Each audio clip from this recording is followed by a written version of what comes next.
bonde de nossas videoaulas aí, né? Na aula anterior nós criamos o servidor DataSnap e entendemos o conceito básico dele, de como vai ser esse web service, tá certo? Nessa videoaula a gente começa a montar o nosso aplicativo cliente que vai rodar em celulares Android ou também em computadores Windows, né? Porque a gente vai fazer a maior parte dos nossos testes no nosso computador mesmo, tá certo? Para facilitar, eu vou abrir uma nova janela do Delphi, onde eu vou ter o meu servidor rodando numa janela e o meu cliente rodando numa janela, parecido com o que a gente fez lá no projeto de sockets do programa de bate-papo, tá? E aqui eu vou criar um novo projeto, vocês já sabem como criar um novo projeto para Android, né? Multi-Device Application Delphi. Uma aplicação em branco. E eu já vou salvar ele, né? Save all, lá na pastinha da área de trabalho, na pasta app. Então o servidor está salvo na pasta servidor, o cliente vai ser salvo na pasta app, tá certo? Nome da unit do formulário, que ele está sugerindo aqui, unit 2, eu vou chamar de FRM principal 1. Nome do projeto eu vou chamar só app. Nome do formulário eu vou colocar aqui FRM principal, tá? Não vou começar a montar o formulário agora, porque a gente vai fazer primeiro um teste de conexão com o nosso servidor, para ver se está tudo funcionando ok, tá certo? Então, agora que o formulário já está salvo, a gente vai adicionar a parte do DataSnap no nosso projeto. Só que agora a parte adicionada vai ser a parte cliente. Então, a gente vai em File, New, Other. Olha que como agora na aba DataSnap aparece mais opções para a gente. Ó, tá? Eu tenho aqui um DataSnap Client Módulo, que seria um módulo cliente para um servidor DataSnap tradicional, mas como a gente está trabalhando com REST, né, a gente vai ter que usar o DataSnap REST Client Módulo, porque o nosso servidor DataSnap é REST. E se eu quiser criar um servidor DataSnap tradicional? Aí é só escolher a primeira opção, tá? Aí ele vai começar a perguntar para a gente, olha, teu servidor é local ou é remoto? Isso daqui é para a gente poder especificar o endereço de IP do servidor, se precisar. Nosso servidor é local, então vamos mandar prosseguir, ele vai deixar o campo do IP em branco. Mas isso depois pode ser alterado, vai precisar ser alterado, inclusive, né? Quando eu testar no Windows, local é local, o servidor e o cliente vai estar rodando na mesma máquina. Mas quando eu for testar no celular, vocês forem testar no celular de vocês, a gente vai ter um roteador sem fio de teste, para que vocês possam conectar o celular via Wi-Fi na rede da escola, né? E conseguir fazer a comunicação do celular com o computador de vocês, tá certo? Então, aí nesse caso, né, vocês vão ter que saber qual é o IP da máquina de vocês, especificar esse endereço de IP, antes de compilar e instalar o aplicativo no celular, tá certo? Então, por enquanto, prossegue como local. Ele pergunta como foi criado o servidor, né? Se é um servidor standalone, né? Que funciona por si só, que é aquele padrão que a gente gerou, que ele faz tudo, ele cuida do modelo de negócio que a gente vai programar e ele cuida das requisições HTTP e HTTPS, ou se é um web broker, se é um módulo do Apache, do Internet Information Service. A gente criou um standalone, então mantém selecionado o standalone.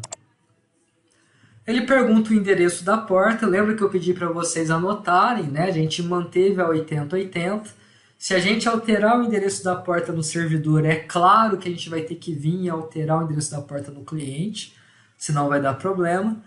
O contexto eu mostrei para vocês na aula anterior, né? É o DataSnap mesmo. Se a gente alterar o contexto lá no servidor, precisa ser alterado no cliente, né? E o REST content, que seria o contexto do REST, é REST mesmo.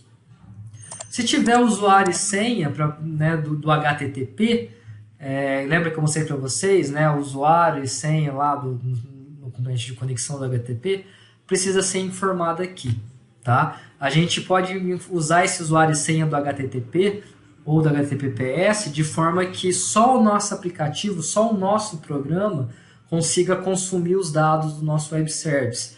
Qualquer outra pessoa usando navegador de internet ou usando outros programas que façam requisição HTTP não conseguiriam ter acesso sem saber o usuário e a senha, tá certo? Mas a gente não usou o usuário e senha HTTP, então a gente vai mandar finalizar. Antes de finalizar, vocês podem dar um testar conexão. Só que é claro, o teu servidor precisa estar em execução, né? E ouvindo a rede. Então o meu servidor aqui, olha lá, ó, ele está em execução, o start foi clicado, ele está ouvindo a rede. Vem aqui dar o testar conexão, ele vai dizer que foi bem sucedido. Se eu der um stop, testar conexão, ele vai demorar. E ele vai dar um erro dizendo que não pôde conectar ao servidor, tá certo? Então lembra sempre de estar com o servidor em execução, ouvindo a nossa rede aí. Finalizar. Agora que ele finalizou, né? Nós temos aqui, além do nosso formulário principal, mais duas units. Client Module Unit 1 e o Client Class Unit 1. Certo? Client Module Unit 1 é um data módulo que tem o componente de conexão que vai conectar ao servidor web service. Tá certo? Os padrões de configuração do contexto está aqui, o endereço de IP que está em branco, porque a gente escolheu a opção localhost, está aqui, né? Se precisar alterar o endereço de IP, vai ser essa propriedade que vocês vão alterar desse componente. Não esqueçam de anotar isso no caderno para ficar mais fácil de achar e consultar depois. É muito mais fácil achar isso nas anotações do caderno do que ter que achar qual a videoaula e qual o minuto exato que foi explicada essa parte, tá certo?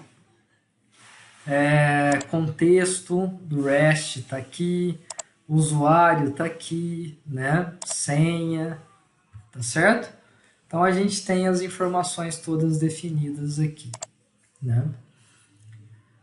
Fora isso, a gente tem o Client Class Unit 1. Observe que quando a gente fez o teste de conexão dele, ele já trouxe para nós todas as funções programadas lá no servidor, né? As duas de exemplo que já vieram, né, de exemplo no servidor, e também a nossa de bem-vindo, né? A nossa de bem-vindo aí, que eu fiz lá de teste só para poder mostrar, né? Só para poder mostrar para a gente como ficaria a criação disso daí, tá certo? Nada demais, né?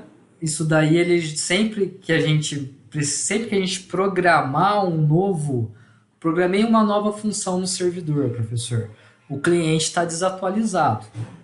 Como é que eu faço para atualizar essa lista, para que o cliente possa atualizar essa lista e saber todas as funções que existem lá?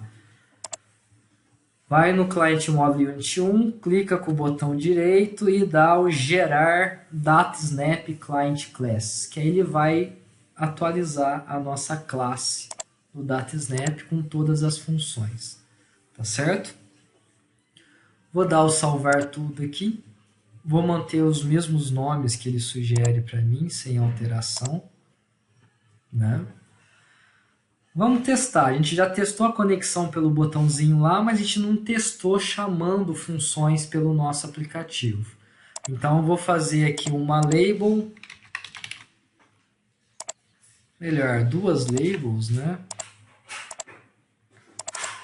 Um edit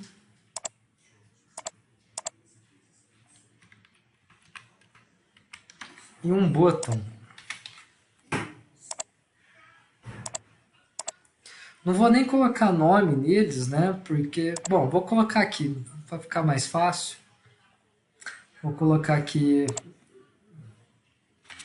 LB parâmetro vai ser a nossa entrada.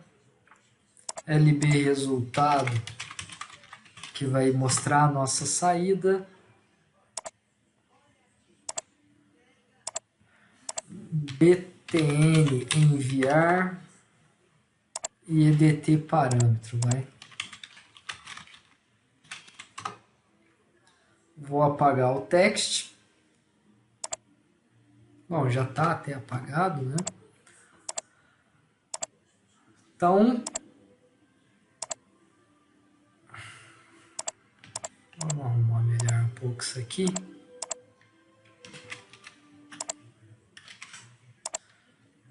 Copia.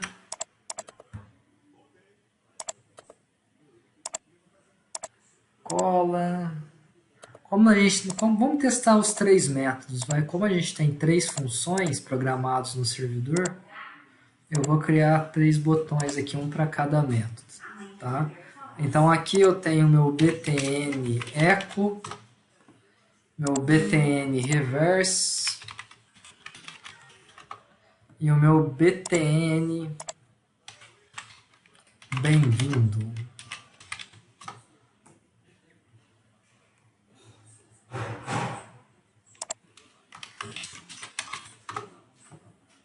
Bem-vindo, reverse e echo.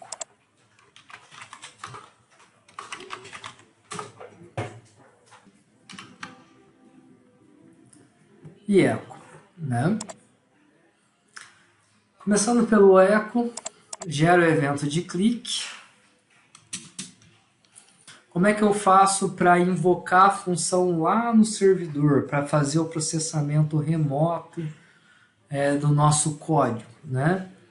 Super simples, não tem que me preocupar com sockets, não tem que me preocupar em fazer chamada de envio de mensagens, criar um aplicativo, criar um protocolo de aplicação que gerencie os dados, né, para poder saber o que vai ser executado.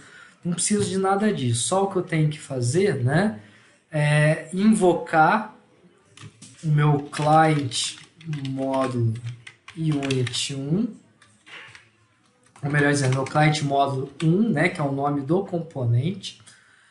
Dentro dele eu invoco o server methods um client, né?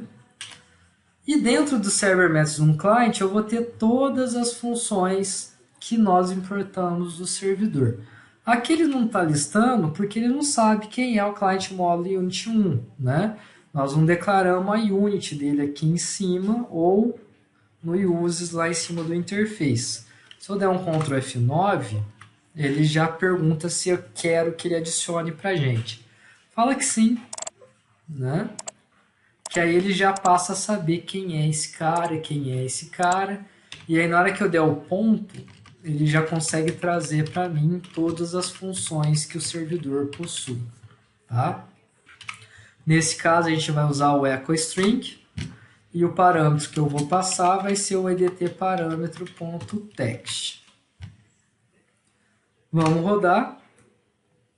Lembra que o servidor tem que estar em execução com o start, né? Senão não adianta nada. Ah, falha minha, né? Eu chamo o método, mas eu não recebo a resposta na label. Vamos resolver isso, né? É uma função com retorno que devolve a resposta. Então, lb parâmetro 1, não, resultado 1.text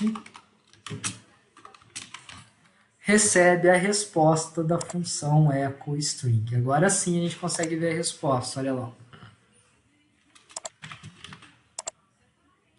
Teste.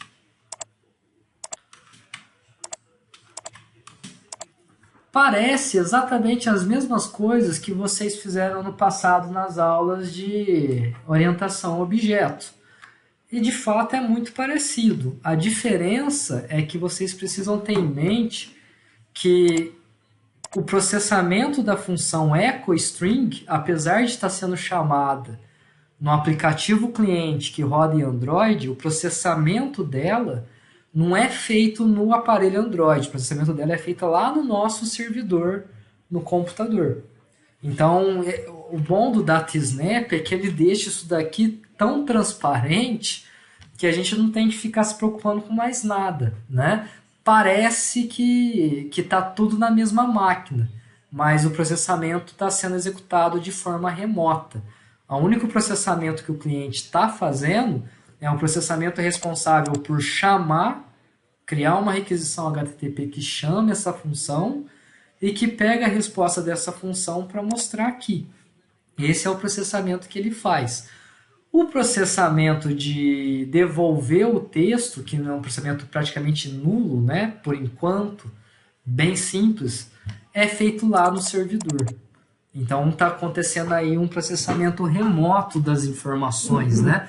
Mas para a gente, a chamada que a gente faz parece que está tudo no mesmo computador, no mesmo aplicativo, no mesmo celular, no mesmo programa, mas não é. Então ele vai lá, vem aqui nesse outro programa, processa a informação, devolve, volta para cá com a informação e exibe. Tá certo? Então a vantagem é essa, ele é tão transparente que a gente não precisa se preocupar com nada. E a desvantagem é que ele é tão transparente que às vezes fica difícil para a gente entender esse conceito de que ele está executando parte do código remotamente no servidor e não na mesma máquina, no mesmo dispositivo Android. Tá certo? Então tá feito o echo, né? Vamos fazer o reverse. Então o nosso lb resultado.text recebe de novo, né, o nosso client model unit 1, server methods 1 client, e aí ao invés de chamar o echo string, eu vou chamar o reverse string, passando o parâmetro .text como valor para ele. Vou programar também o bem-vindo, né? Vou programar o bem-vindo, onde lb resultado.text recebe o client module 1.serverMethods client.bem-vindo, também passando o nosso parâmetro .text. Então os três botões foram programados aqui, olha lá o nosso teste. Teste. Opa.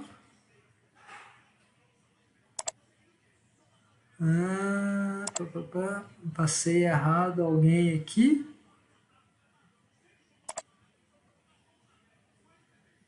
LB parâmetro. Teste. LB, ele inverteu o LB parâmetro. Olha que bizarro.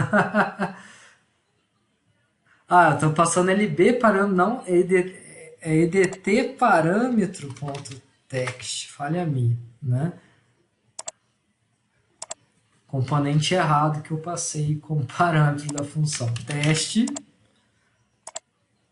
Teste ao contrário, e o bem-vindo, certo? Então é simples assim, né? É programar as funções no server methods unit 1 do servidor, que vai fazer as consultas no banco de dados para a gente, ou os cadastros no banco de dados para a gente, aí depende do que a gente precisa. E no cliente fazer a importação disso daí, para que ele possa atualizar a lista, né, com os métodos existentes no servidor agora. E a partir daí a gente chama as funções no cliente como se elas estivessem no cliente.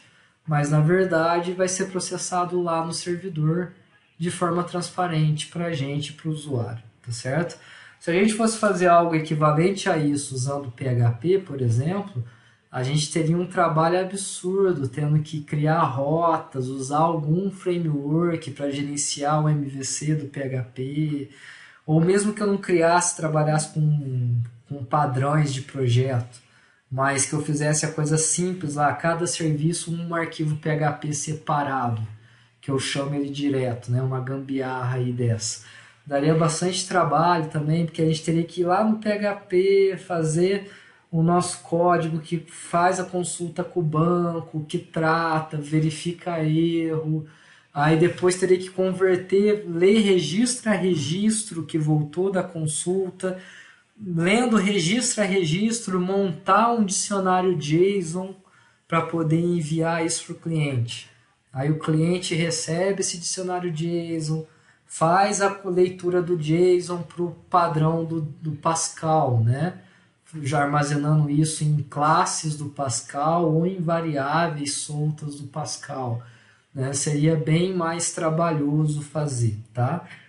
É totalmente possível, só que o tempo gasto seria bem maior. E aqui tá simples, tá rápido, né?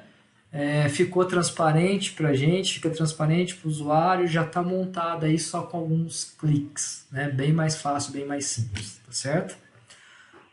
Na próxima aula a gente começa a montar o formulário principal, né? Inserir os componentes no formulário e dar a cara do nosso aplicativo. Espero que vocês tenham gostado e até a próxima.